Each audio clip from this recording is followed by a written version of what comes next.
Hi, this is Chris from Tyre Parts Plus, and today we have a 2013 Jeep Patriot Sport, stock reference number 4204. This shape runs from the 5th month 2011 through to the 12th month 2016. It has a 2-litre 4-cylinder petrol engine backed by an automatic front-wheel drive transmission. 2-litre 4-cylinder petrol engine.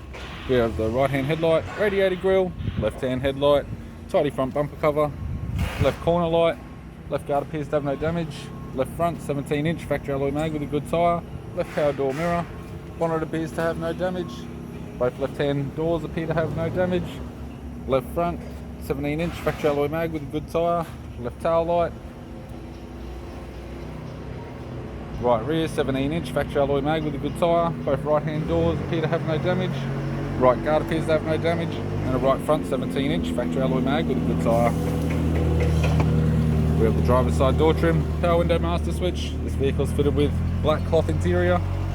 Automatic console, automatic gear shifter, heating controls, single stack CD player, interior mirror, left sun visor, right sun visor, instrument cluster, and a tidy 3-spoke leather steering wheel with cruise audio and phone buttons. I'm Chris from Tyre Parts Plus, and I'd like to thank you for watching this video.